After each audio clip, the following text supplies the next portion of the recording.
C'est un haut lieu du patrimoine français qui représente la Normandie cette année, le Mont-Saint-Michel. Pour y accéder, le moyen le plus original, c'est la maringotte, une calèche tirée par des percherons.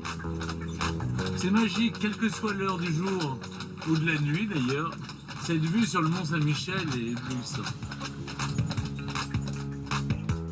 Le Mont-Saint-Michel, c'est un monument, mais c'est aussi et surtout un village. Alors, qui dit village, dit mairie.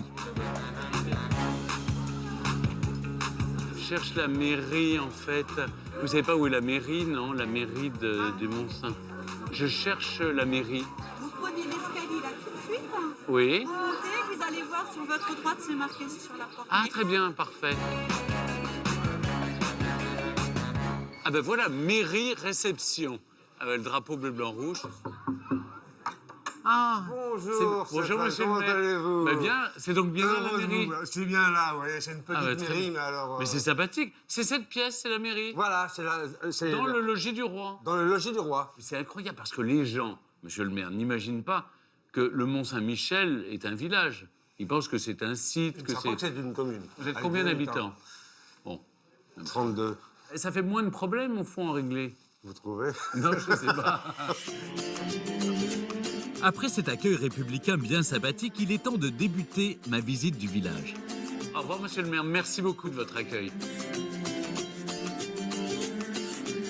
Un peu à l'écart de la foule sur les remparts, je retrouve Amélie. Toute l'année, elle accompagne les touristes et fait découvrir les secrets et anecdotes du Mont. Alors là, on voit la Grand Rue.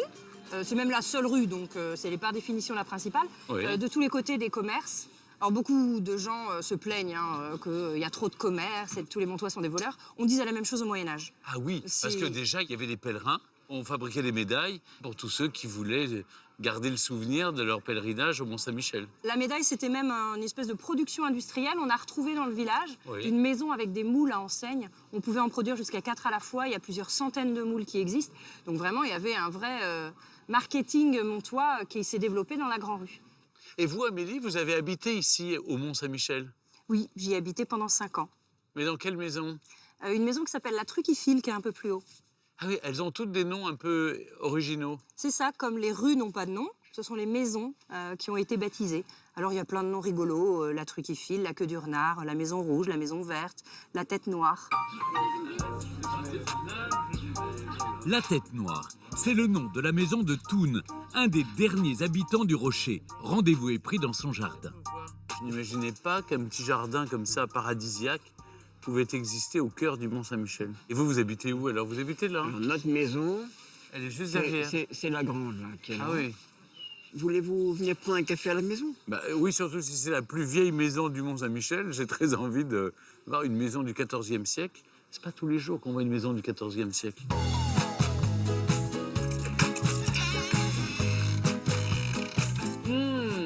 C'est incroyable. Ça n'a pas bougé depuis fort longtemps. Ça fait longtemps que c'est comme ça, oui. Puis on essaye de conserver. bien sûr, on vous donne avez beaucoup raison. de mal pour ça. Ah, en tout cas, on sent bien chez vous. Hein. Je crois qu'elle a une âme, cette maison. Si elle est là depuis le XIVe siècle, Je pense qu'elle a une âme et puis elle tient bon. c'est solide. Hein. Oui. Oui. Alors, 32 personnes qui vivent sur le rocher. Oui. Oui. Il y a plus de monde à Monaco, hein, sur un autre rocher. Sur le rocher de Monaco, oui. À choisir, vous préférez le rocher du Mont-Saint-Michel? Oui, je crois rocher de qu'on choisit, franchement, on choisit ici. Sachez qu'il est même possible de séjourner dans cette authentique maison montoise. Idéal pour partir tôt à l'assaut de l'abbaye la plus visitée de France. Véritable joyau, l'édifice renferme 1300 ans d'histoire. Xavier, l'administrateur du lieu, va m'en faire découvrir l'origine. C'est magique, cet endroit. C'est le plus bel endroit du monde, Ouais, incontestablement. Parce que vous en êtes le gardien. Non, c'est aussi parce que nous sommes en plein patrimoine mondial, Stéphane. Je vous propose une petite visite quand même. Ben, je vois que vous avez les clés. Allons-y alors.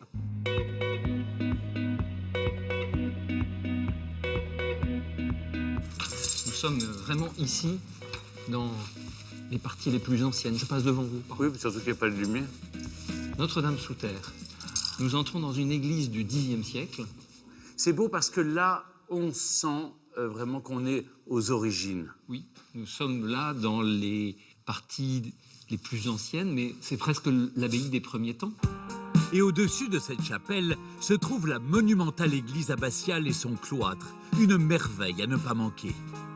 Nous sommes dans la merveille de l'Occident. C'est ce bâtiment du XIIIe siècle, sur 3 niveaux. On pourrait presque parler de gratte-ciel médiéval, au sommet duquel le cloître et le réfectoire des moines. Où est-ce qu'on va maintenant, Gavier? Si vous en êtes d'accord, Stéphane, moi j'ai envie de vous emmener là-haut, dans la flèche. Combien de marches?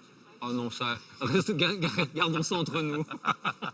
Monter dans la flèche, une visite privilège qui ne se refuse pas. Je passe devant vous. Oui, c'est mieux, c'est plus prudent. Alors là, on grimpe des échelles, c'est ça? Oui, parce que là, on est vraiment dans la partie qui va devenir la plus étroite de la flèche. Donc, succession d'échelles de meunier. Faut pas avoir le vertige. Hein. Ah, mon Dieu. Ah oui, c'est impressionnant. Ne posez pas trop les mains Oui. sur le garde-corps. Non. Non, vous Nos avez amis raison. goélands nous laissent des souvenirs impérissables. Ah, c'est beau quand même.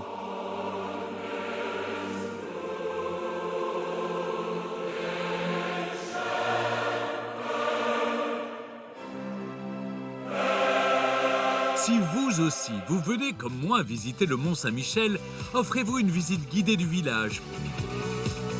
Passez la nuit dans une demeure du XIVe siècle et prenez votre temps pour visiter l'abbaye.